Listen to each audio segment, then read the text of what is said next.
अस्सलाम वालेकुम। इय्याका नअबुदु व इय्याका नस्तईन। बहुत तेज़ी से डेवलपमेंट हो रही हैं। फजलुर रहमान ने जो कल इंटरव्यू दिया, जो कुछ कहा, आज उसने खुद प्रेस कॉन्फ्रेंस भी की और गलीज़ा फ़ारूकी ने उसका एक और इंटरव्यू भी ठोक दिया। लेकिन जो फजलुर रहमान ने जो प्रेस कॉन्फ्रेंस की है उस पर आते हैं और बाद में पीटीआई की चीज़ें कुछ इंपॉर्टेंट हैं, 7-8 खबरें हैं, वो भी आपको देते हैं। जी, सबसे पहले तो ये आप एक वीडियो क्लिप छोटा सा देख लें।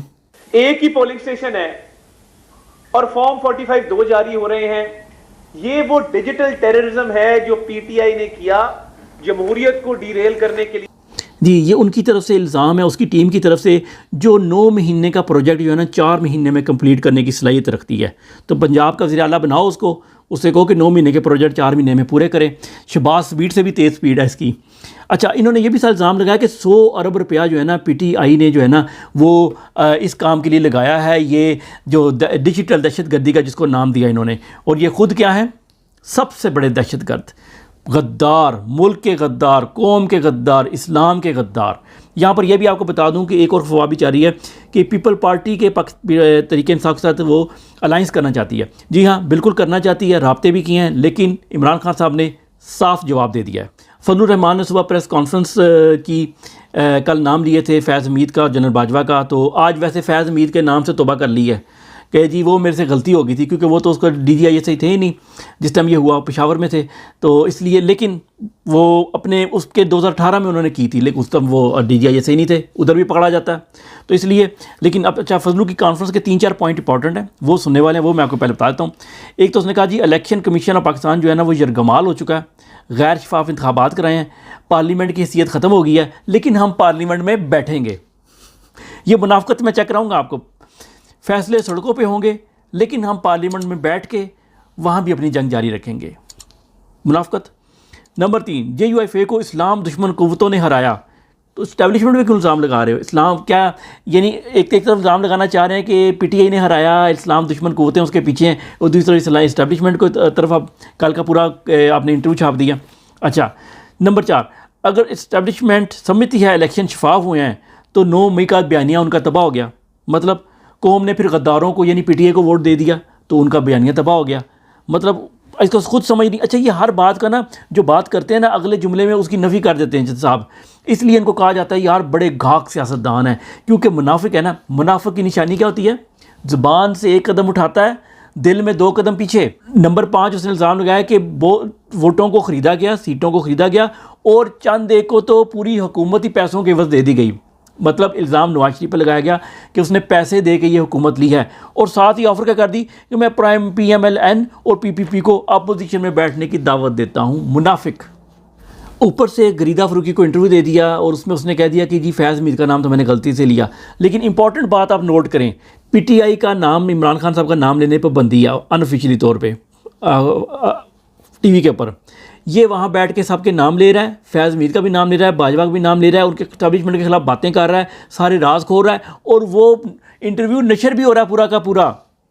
तो ये कौन करवा रहा है? ये क्या चल रहा है? बेवकूफ़ समझा हुआ है। मैं पीटीआई को ज़ाती तौर पे कहूँगा कि ये फजलुर रहमान की पार्टी से किसी किस्म का मुज़ाकरा नहीं करना। हाँ, एजिटेशन के बारे में, क्योंकि बाज़ का एक मसला होता है, आप एक जगह देते हैं कि हमने सपोज़ आप पारा में एहतजाज करना है, और ये भी उधर का कह देते हैं ऐलान, तो उस चीज़ को दूर करने के लिए एक निचले लेवल पे बातचीत हो जाए तो अच्छी बात है कि आप या तो आप उधर कर लें, हम थोड़ा फासले पे कर लेते हैं, या हम इधर कर लेते हैं, तो उस लेवल पे तो होनी चाहिए। लेकिन वैसे किसी किस्म की मुशावरत नहीं होनी चाहिए, और वो हो भी नहीं रही।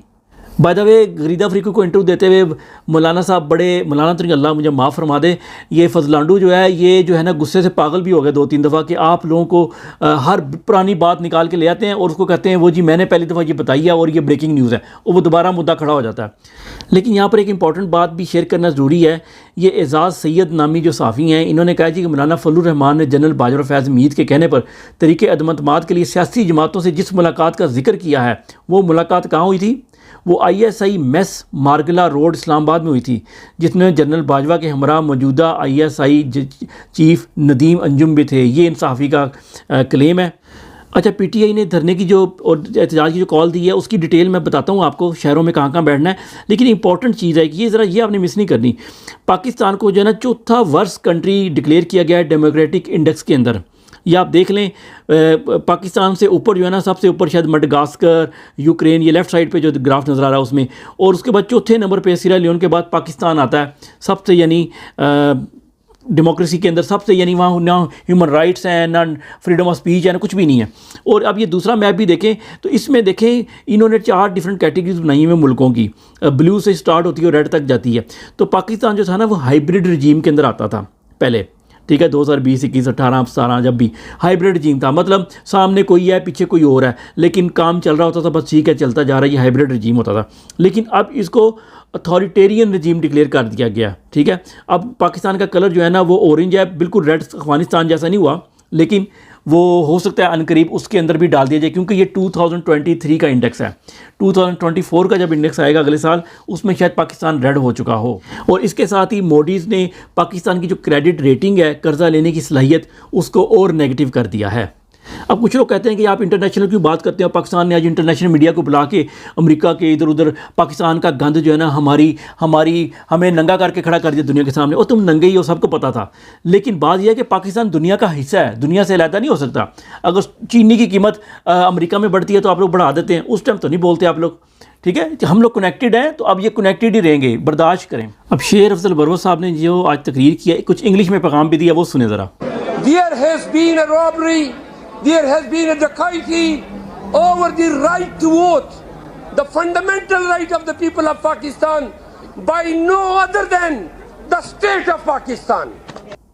लोहा गर्म है, हिट करना बहुत ज़रूरी है, बताना बहुत ज़रूरी है कि पाकिस्तान का दुश्मन पाकिस्तान की इस्टेब्लिशमेंट ही है। रियासत पाकिस्तान जो है वो पाकिस्तानी कौम की दुश्मन है। तो ये खैर सबको पता था, हमें अब पता लगा। हमारा मजाक उड़ाते रहे फिल्मों में, इधर उधर आपस में मीटिंगों में बैठते हैं ना, प्राइवेट पाकिस्तानी कौम का मजाक उड़ाते थे, बेवकूफ़ हैं इंडियन भी।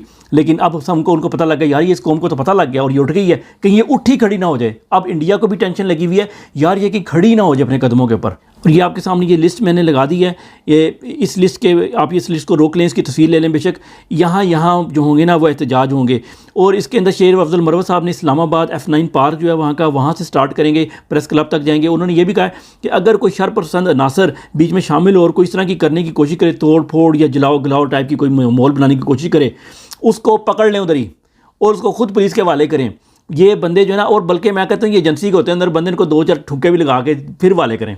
अच्छा, मुंशी फायज़ ईसा की चालाकियाँ चेक करें ज़रा। जब उसके पास लोग गए कि धांधली हुई, आप एक्शन लें, तो कहता मैंने नहीं सुनी, आप इलेक्शन कमीशन के पास ले जाओ। और आज जो है ना दरख्वास्त मंजूर कर ली है कि इलेक्शन को कालादम करार दिया जाए, वो सुनने के लिए लगा दी है। 13 तारीख को उसकी वो हियरिंग भी रख ली है। ऐसा चक्करबाज है कि देखो जी, मैं तो पता नहीं कितने काम कर रहा हूँ, कितना बिजी हूँ, लेकिन जो धांधली हुई है ना उसका पता ही नहीं। वज़ीर आज़म का नहीं इसको पता कि कौन है, पता नहीं कौन सा नशा करता है। अच्छा, आखिर में एक सवाल है जो आप सब लोगों को ज़हन में रखना है। PTI ने आज वाइट पेपर जो जारी किया उसमें बताया कि PTI की 18 सीटें चोरी करके PMLN को दे दी गई हैं, 17 सीटें जो हैं वो MQM को दे दी गई हैं चोरी करके, जबकि 6 सीटें जो है ना वो पीपल पार्टी को दी गई हैं। ये तकरीबन 45 बनती हैं, जबकि इल्ज़ाम यह है कि 80 सीटें चोरी हुई हैं।